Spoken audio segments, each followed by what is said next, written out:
आज नारद जी महाराज कहते देवी चिंता मत करिए। देखो जीवन में बहुत ज्यादा चिंता हो रहा है, आप अपने घर की समस्याओं से पीड़ित हैं, तो बस एक उपाय कर लीजिए। वो उपाय कौन सा है? नारद जी ने भक्ति मैया को बताया, श्री कृष्णम चरणाम भोजम स्मरा दुखम गमिष्यति।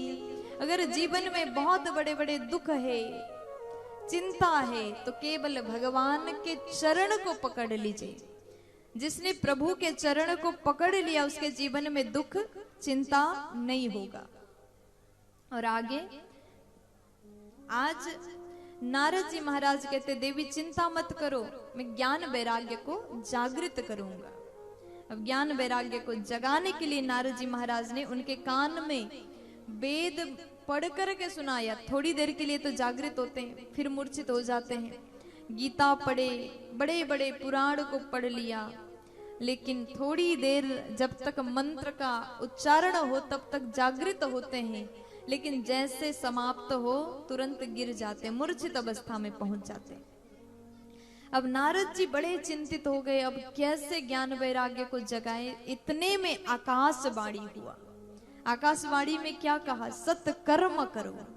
अब नारद जी विचार करते सत्कर्म क्या है, सबको पूछ रहे हैं। सबसे पूछा भैया सत्कर्म किसे कहते हैं, सत्कर्म का मतलब क्या है? किसी ने जवाब नहीं दिया। और ये 4 कुमार मिल गए, इनसे पूछ रहे हैं प्रभु आप बताइए सत्कर्म क्या है। अब 4 कुमार कहते बस इतनी सी बात।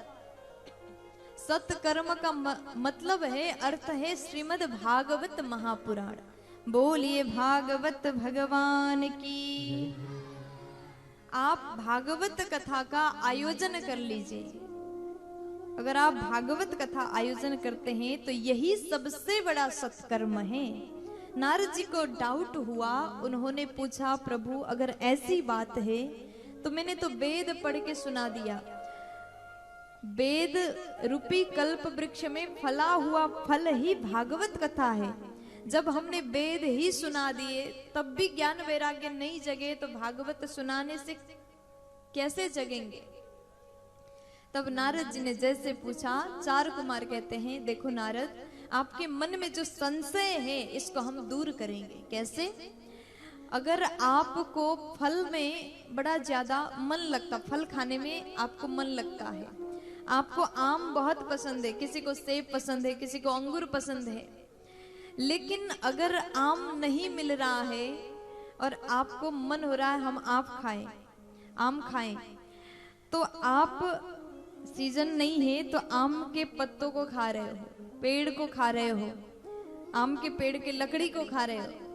वो खाने से क्या आम के फल का स्वाद आपको मिलेगा? नहीं मिलेगा। ठीक उसी प्रकार वेद एक वृक्ष है, वेद पेड़ है, और वेद रूपी कल्प वृक्ष में फला हुआ फल भागवत महापुराण है। और जो फल में आनंद है वो वृक्ष में नहीं मिल सकता। इसलिए नारद जी आप भागवत कथा सुनाइए। जैसे नारद जी ने सुन लिए उनको बड़ा अच्छा लगा। वास्तव में भागवत कथा में जो रस है वो वेद से प्राप्त नहीं हो सकता। वेद बहुत बड़ा विषय है, हर किसी को समझ में नहीं आएगा। प्यार से बोलो। और आज श्री सूत जी महाराज सौनकादिक 88,000 मुनियों को सुना रहे हैं। नारद जी महाराज को सौनकादिक 4 कुमारों ने कहा कि प्रभु देखो नारद जी आप ज्ञान महायज्ञ का आयोजन करिए। नारद जी कहते अब सत्कर्म भागवत कथा करनी है, लेकिन कहाँ जाकर के करें? देखो भागवत आयोजन करने से पहले कई प्रकार के अनुसंधान किया जाता है। आप लोग भी जब कथा आयोजन करने की सोचे होंगे तो स्थान ढूंढा होगा। जगह की बहुत बड़ी महिमा है। आप कौन से जगह में भागवत जी को स्थापना कर रहे हैं, कौन से जगह में बैठ करके भागवत की कथा आप सुन रहे हैं, स्थान की बहुत बड़ी महिमा है। लेकिन यहाँ पर नारद जी ने जगह को चुना, कौन सा? हरिद्वार के गंगा जी के पावन तट में बैठ करके भागवत कथा का श्रवण पान करेंगे। हरिद्वार में नारद जी महाराज ने विशाल भागवत ज्ञान यज्ञ का आयोजन किया। ज्ञान यज्ञम करिष्यामि सुख शास्त्र कथोज्वलम भक्ति ज्ञान विरागाणां स्थापनार्थम प्रयत्नतः। हरिद्वार के पावन तट में, गंगा जी के पावन तट में शीतल बालू का आसन बनाया, सुंदर सजावट किया और वहीं पर बैठ करके सुंदर भागवत महापुराण का विशाल आयोजन हुआ। बड़े बड़े साधु संत ज्ञानी महापुरुष उस कथा में पधारे और यहाँ पर ऐसा आनंद आया। शंख की ध्वनि, घंटी की ध्वनि, नमः शब्द, जय जयकार, श्री शब्द चारों ओर गूंजने लगा। और जैसे भागवत कथा प्रारंभ हुआ, उस कथा में साक्षात भक्ति, ज्ञान और वैराग्य आए। कैसे आए? नाचते हुए आए।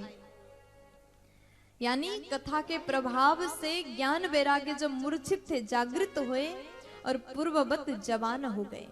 भक्ति सुतौ तौ तरुणौ गृहीत्वा प्रेमैकरूपा सहसा विरासित।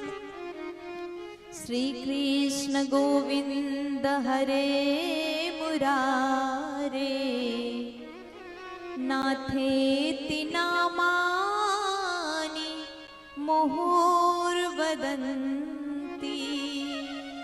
भक्ति सुतौ तौ तरुणौ गृहीत्वा, यहाँ पर सीधा लिख दिया तरुणौ गृहीत्वा, मतलब कि ये जो ज्ञान वैराग्य दोनों जवान हो चुके हैं कथा के प्रभाव से। और भक्ति मैया, जहां पर भागवत गंगा प्रवाहित हो वहां पर भक्ति अवश्य ही आती है। भक्ति सुतौ तौ तरुणौ गृहीत्वा, यहाँ पर सीधा लिख दिया तरुणौ गृहीत्वा, मतलब कि ये जो ज्ञान वैराग्य दोनों जवान हो चुके हैं कथा के प्रभाव से। और भक्ति मैया, जहां पर भागवत गंगा प्रवाहित हो वहां पर भक्ति अवश्य ही आती है। अगर यहाँ पर भक्ति का उपस्थिति नहीं होता तो आप लोग इतना प्रेम से 3 घंटे नहीं बैठ सकते थे। ये भक्ति का ही असर है। आप लोग प्रेम से एक जगह टिक करके 3 घंटे, देखो आप अपने घर में जब बैठते हैं तो एक जगह 3 घंटे क्या आप कंटिन्यू बैठ पाओगे? नहीं बैठोगे। हाथ पैर शरीर पूरा दुखने लगेगा। और एक जगह बैठ करके 3 घंटे कोई टीवी भी नहीं देख सकता। अगर कथा चल रहा हो, संस्कार टीवी लगा है, आस्था धार्मिक चैनल है, तो 3 घंटे बैठ जाओगे। घरों में दादा दादी अधिकतर धार्मिक चैनल के आगे बैठे रहते हैं। 3 घंटे 4 घंटे पता नहीं चलता। लेकिन कोई सीरियल चल रहा हो, नया नया मूवी चल रहा हो, तो आप 3 घंटे बैठ नहीं पाओगे, क्योंकि वहां आनंद नहीं है, वहां भक्ति नहीं है, वहां प्रेम नहीं है। वो केवल एक मनोरंजन का साधन है। लेकिन ये जो कथा है मनोरंजन का विषय नहीं, ये मन का मंजन का विषय है। आप सुबह सुबह ब्रश करते हैं ना? कौन कौन करता है? सब करते हैं। अच्छी बात है, इसलिए दांत चमक रहे हैं। प्यार से बोलो। आप लोग जब हंसते हैं ना, थोड़ा सा स्माइल करते हो ना, सफेद दांत बड़े अच्छे लग रहे हैं, इसलिए हंसा करो। बोलो ना। मंजन करते हैं, ब्रश करते हैं, दांतों को घिसते हैं तो हमारा दांत चमकने लगेगा।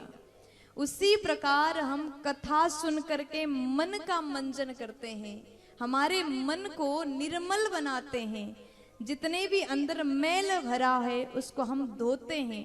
सत्संग के माध्यम से, कथा के माध्यम से मन को साफ करते हैं तो मन चमकने लगेगा। और जिस दिन मन सुंदर हो, हृदय चमकने लग जाए, तो उस हृदय रूपी मंदिर में भगवान आकर के विराजमान हो जाएंगे। प्यार से बोलना पड़ेगा।